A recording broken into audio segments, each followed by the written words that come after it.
Passport করতে গিয়ে দালালের মুখোমুখি হননি এমন লোক খুব একটা খুঁজে পাওয়া যাবে না। রাজধানীর আগারগাঁও পাসপোর্ট অফিসের সর্বত্রই যেন দালালদের দৌরত্ব। দালালের মাধ্যমে চুক্তিতে কাজ করলে আপনি পাসপোর্ট সহজেই পেয়ে যাবেন, এমনকি নির্ধারিত সময়ের আগেও পেয়ে যেতে পারেন। দালালদের বাইরে গেলে পদে পদে ভোগান্তিতে পড়তে হবে। ভুক্তভোগীরা বলছেন আগারগাঁও পাসপোর্ট অফিস যেন দালালদেরই নিয়ন্ত্রণে। আমি প্রথম যে পাসপোর্টটা করছি 2012 সালে, আমার এই পাসপোর্টটা মেয়াদ শেষ হয়েছে 2017-তে। মেয়াদ শেষ হওয়ার পরে আমি আবার একটা পাসপোর্ট করতে দিয়েছিলাম, একটা দালালের কাছে আমার পাসপোর্টটা দিছি রেনু করে দিতে। উনি আমার পাসপোর্টটা বিক্রি করে দিয়েছে, যে গলাকাটা পাসপোর্ট বলে আমরা তো জানতাম না, উনি সেটাই করছে। করার পরে যখন আমি আবার এখানে আসছি পাসপোর্টটা করার জন্য, আমি আবেদন করছি, আমাকে দেখাচ্ছে যে আপনার দুইটা পাসপোর্ট অ্যাক্টিভ।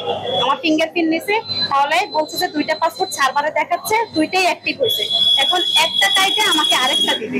এটার জন্য আজকে 1-1.5 বছরে আমি ঘুরতেছি, আসতেছি, যাইতেছি, তারা আমাকে কবে দিবে এই কথাটাই বলে। বৃহস্পতিবার সকালে আগারগাঁওয়ে পাসপোর্ট অফিসের সামনে যান খবর সংযোগের প্রতিবেদক। সঙ্গে সঙ্গে কয়েকজন যুবক তাকে ঘিরে ধরেন। পাসপোর্ট করবেন কিনা জানতে চান। এ সময় পরিচয় গোপন রেখে ওই প্রতিবেদক জানান তিনি নতুন পাসপোর্টের জন্য আবেদন করবেন। একাধিক দালাল চক্র তখন এই প্রতিবেদককে নিজেদের জিম্মায় নেয়ার চেষ্টা করে। এক পর্যায়ে মনিরুল ইসলাম নামে এক দালালের সঙ্গে কথা বলা শুরু করে এই প্রতিবেদক।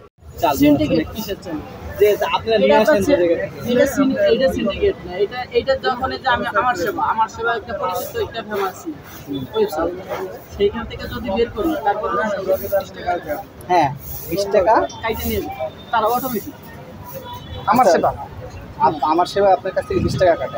সাপোজ একটা ওয়েবসাইটে আপনি অ্যাপ্লাই করেন আপনার অনলাইন কপির জন্য, আপনি গিয়ে ওখানে ফর্ম পূরণ করেন, তারপর আপনাকে রেজিস্ট্রেশন কমপ্লিট হলে আপনাকে একটা অনলাইন ফর্ম দিয়ে দেয়, কপি দিয়ে দেয়, তাই না? এটার জন্য আপনি রাখতেছেন 100 টাকা করে চার্জ রাখেন। কত রাখতেছেন?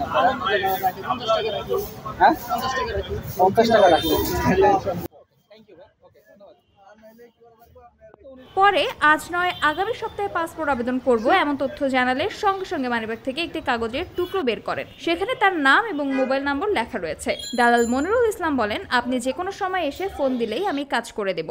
আমরা সবাই মিলে এবং প্রবাসী যারা আছেন আমরা সবাই মিলে ঐক্যবদ্ধভাবে যদি কাজ করি তাহলে আমার মনে হচ্ছে সেখানেও যে দালালদের যারা যে প্রতারিত হচ্ছে বা অনেক সমস্যার সম্মুখীন হচ্ছে সেটাও আমরা মোটামুটি একটা পর্যালোচনা বা একটা সুন্দর জায়গায় আমরা পরিবেশ আনতে পারবো।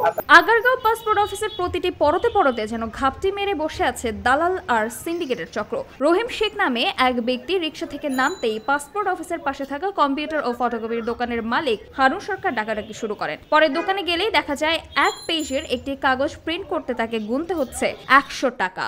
একটা পেজ প্রিন্ট দিতে তারা 100 টাকা। এটা একটা সিন্ডিকেট করে উঠছে। 100 টাকার নিচে তারা এনআইডি ভেরিফিকেশন দিচ্ছে। এটা তো লাইব্রেরিজ আগে ছিল পাসপোর্ট অফিস নিজে করতো, কিন্তু এখন পাসপোর্ট অফিস নিজে করছে না করে বাইরে দিয়ে দিচ্ছে, এবং এই জন্য হাজার হাজার যারা আমরা আছি তারা আমরা ভুক্তভোগী একটা পেজ প্রিন্ট দিবে তারা 100 টাকা নিচ্ছে। এ সময় এই প্রতিবেদক দোকানিকে জিজ্ঞাসা করলে তিনি অস্বীকার করে বিষয়টি এড়িয়ে যান। তবে তাদের এই সিন্ডিকেটের কথা সকলেরই জানা। বিভিন্নভাবে হয়রানি হতো এবং এক ধরনের টেন্ডেন্সিও থাকতো যে এখান থেকে কোনো ভুল বের করা, টাকা খাওয়া, এটা করতে হবে সেটা করতে হবে। তো এই ব্যাপারগুলি পরিবর্তন হয়েছে।